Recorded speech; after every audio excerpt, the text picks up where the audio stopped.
Deuteronomy chapter 6. Yes.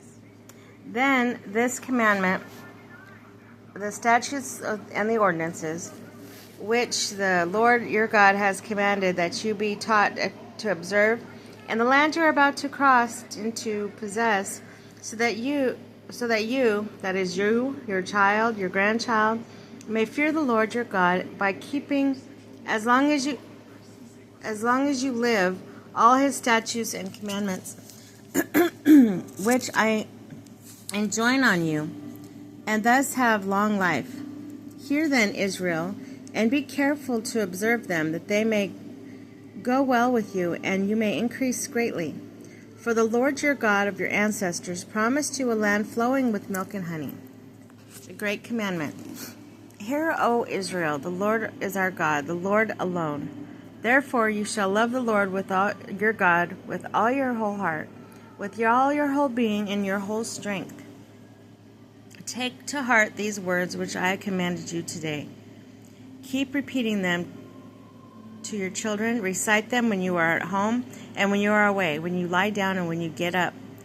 Bind them on your arms as a sign, and let them be as a pendant on your forehead. Write them on your doorposts for your houses, on your gates, fidelity and prosperity. When the Lord your God brings you into the land which he swore to your ancestors, to Abraham, Isaac, and Jacob, that he would give to you, a land with fine large cities that you did not build, with houses full of goods and all sorts that you did not garner, with cisterns that you did not dig, with vineyards and olive groves that you did not plant.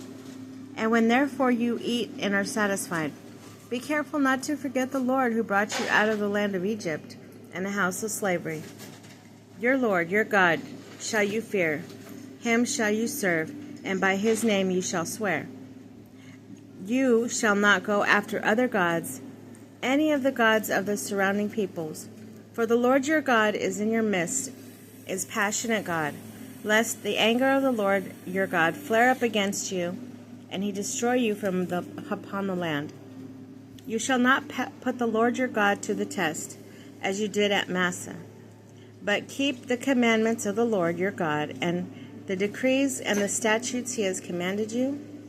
Do what is right and good in the sight of the Lord, that it may go well with you, and you may enter in and possess the good land which the Lord promised on oath to your ancestors, driving all your enemies out of your way, as the Lord has promised.